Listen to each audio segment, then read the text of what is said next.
And the other thing we mustn't forget is that not only has Hezbollah, which is an Iranian proxy, threatened to carry out devastating attacks against Israel, but Iran itself has done the same thing.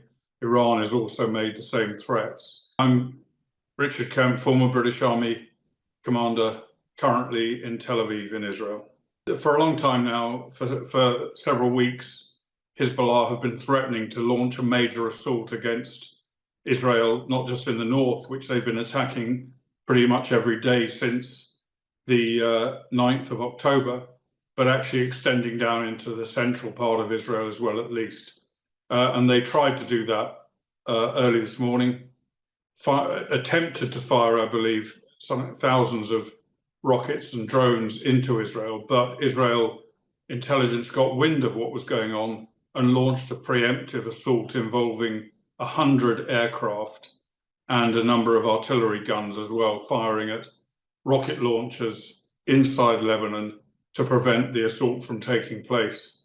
And it appears that Hezbollah may have fired somewhere between 200 and 300 rockets, much fewer than they had hoped to fire. Most of them were intercepted by the IDF. Some of them landed in open areas. I understand there was some damage caused in northern Israel and a small number of people wounded. I think Hezbollah, as always, are misrepresenting what happened so far, and they're claiming they succeeded in their first phase of the attack on Israel.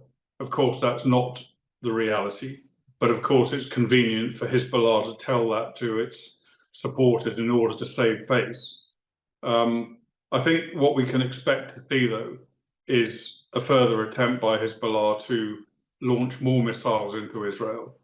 I would expect that Israel, like today, will gain intelligence on that and take preemptive action again if that occurs. But of course, intelligence is never perfect and never foolproof, and it may be that Hezbollah does succeed in doing some kind of significant damage inside Israel. And the other thing we mustn't forget is that not only has Hezbollah, which is an Iranian proxy, threatened to carry out devastating attacks against Israel, but Iran itself has done the same thing. Iran has also made the same threats.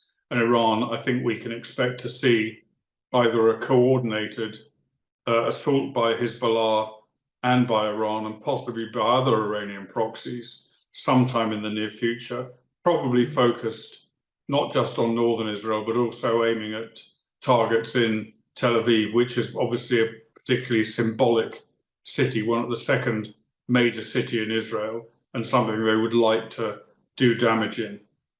So I think there's every likelihood they will try that again. Back in April, when Iran attempted an assault before, firing something like 300 or 400 rockets and drones into Israel, that achieved very little, almost nothing by Iran, partly due to Israel's own missile defenses, but also due to support and assistance by the Royal Air Force, the US Air Force and the US Navy, and some countries in the Middle East, including Jordan, the UAE and Saudi Arabia, which helped to basically to blunt Iran's much vaunted devastating attack, which didn't really occur. Both Iran and Hezbollah have been humiliated by Israel in recent months, and that includes the failed Iranian attack on Israel. It includes the killing of Shuka, the Hezbollah terrorist commander in Beirut, the killing of Hania, which Israel has not claimed it carried out, but I think generally people believe it did, in Tehran, and now this latest humiliation of Hezbollah attempting an attack that didn't really get what they wanted it to get. So they in fact, they are a laughingstock in the Middle East, and they do need to repair their reputation. And it's not just in terms of support for them of threatening Israel. It's also, particularly in Iran, it's also about the credibility of the Iranian regime among the people. There's a great deal of building resistance against the regime in Tehran. And the more they show weakness, the stronger that resistance is going to grow. And so they have to do whatever they can to try and achieve something major, and quite soon, because not only is what's happened to them so far humiliation, but also a failure to react quickly is a sign of weakness as well. They've been influenced, I think, to some extent by the peace negotiations going on in Qatar and in Cairo between Hamas and Israel indirectly.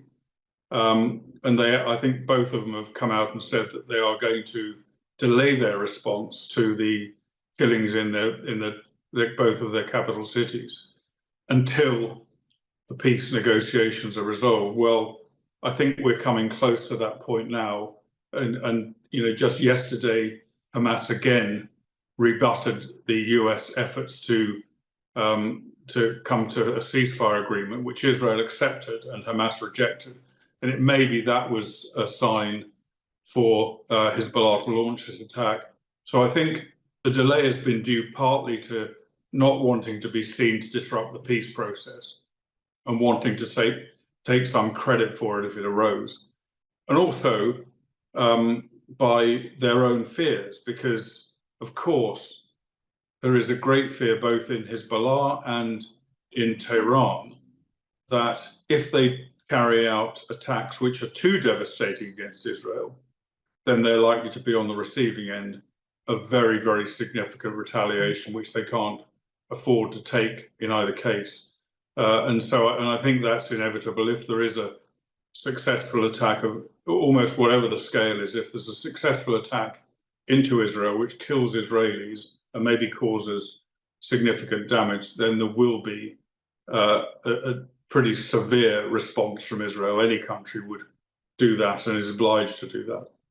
Hezbollah and Iran also have said that they are going to target key Israeli places, military sites and intelligence sites, including the headquarters of Mossad. And they've also threatened to assassinate the Prime Minister and other Israeli politicians. I don't believe they have the capability to achieve that in either case. It's possible, anything is possible, of course. You can never really accurately predict these things. I think it's unlikely they would be able to achieve such pinpoint targeting, particularly given Israel's renowned anti-missile defenses, which are probably the best in the world. And not just their anti-missile defenses, but their intelligence capability, which allowed the spectacular operational success today in Lebanon, and their offensive capability, which again was demonstrated both in Iran just after the April missile attacks and in Lebanon today. So I think it's possible they could strike lucky. I think it's probably quite unlikely.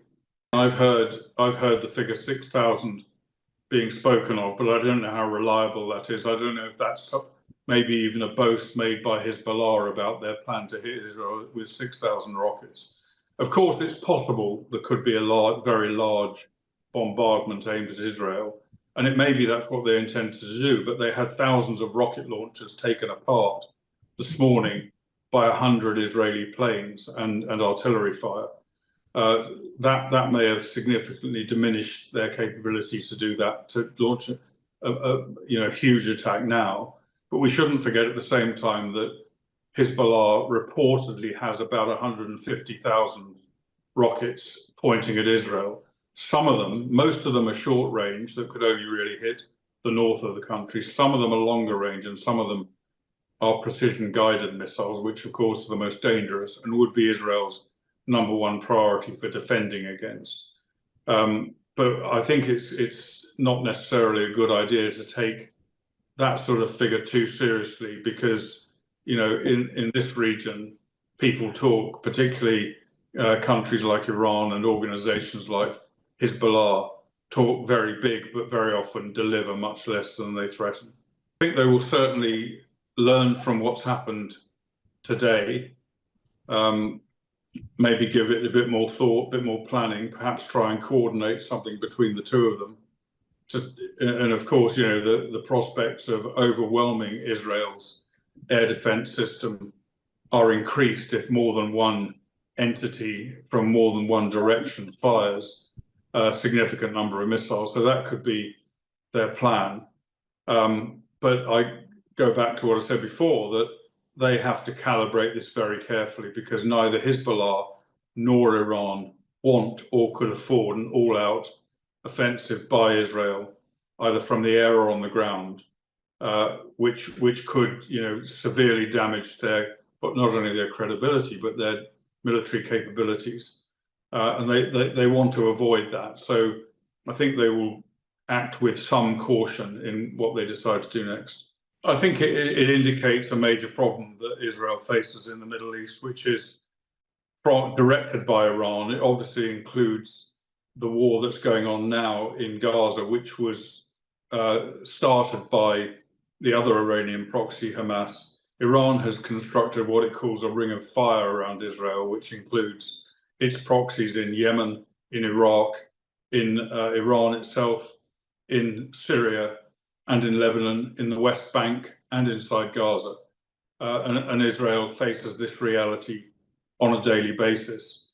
So I think it's what we're seeing now illustrates a problem that has to be dealt with. For example, in northern Israel, something like 80,000 civilians have had to be withdrawn from the northern part of Israel and are now distributed around hotels in different parts of Israel.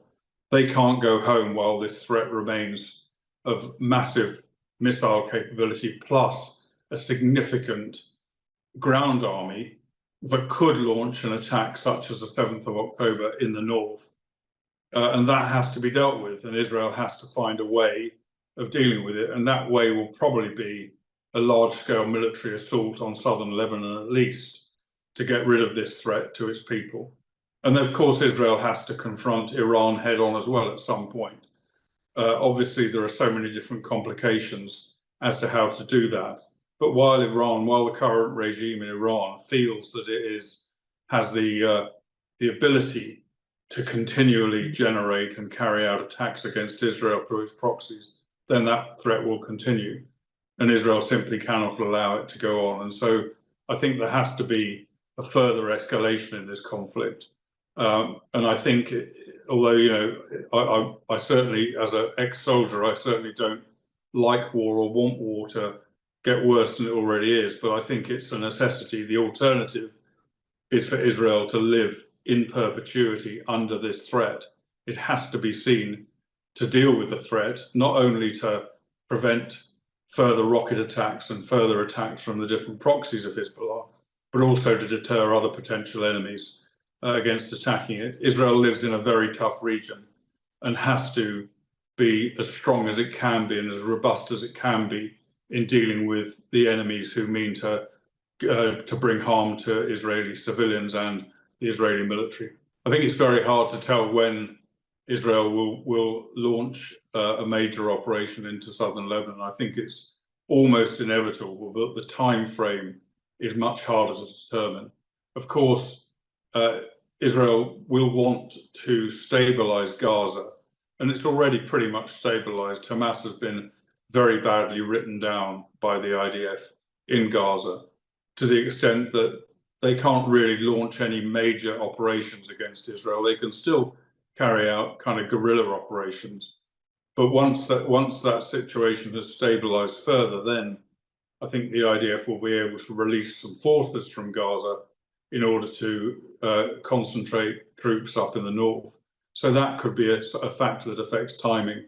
Another factor, of course, is the US administration. Israel depends on America to a very large degree, not least for supply of weapons and ammunition. And of course, the last thing the US wants is a greater escalation of this conflict before the US elections.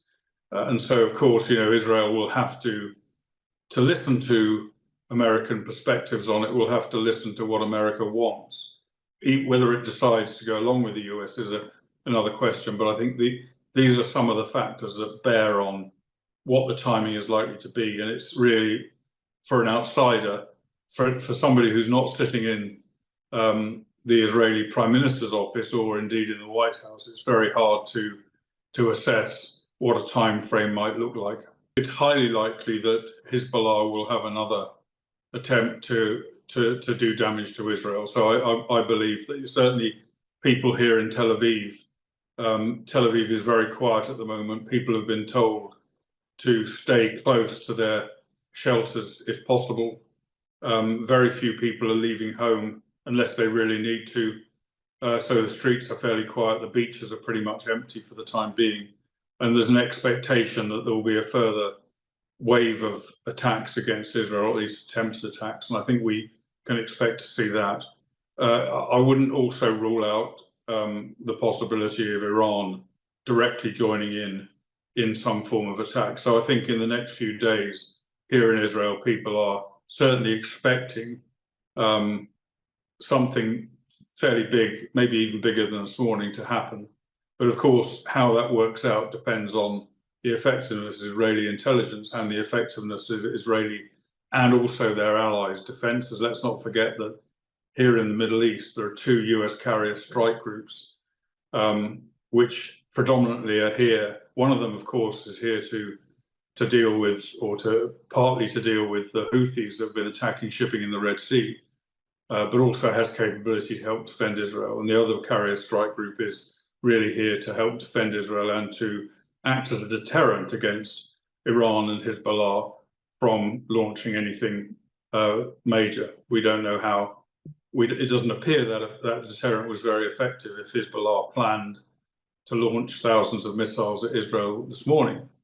But that's the reality. So there's a lot of capability here in the Middle East from the US and from other allies and from Israel itself, which I hope would at least significantly mitigate the effects of a further attack. And certainly I've been here in Israel for quite a long time now, and I don't detect any kind of signs of panic among the people. They've been effectively under the guns of Hezbollah and Iran for a considerable time now, and they're not panicking. They're taking the sensible precautions they need to. They're ready for something to happen if it happens, and they know that really the ordinary person on the street can't do much about it except rely on the prowess of the IDF and its allies.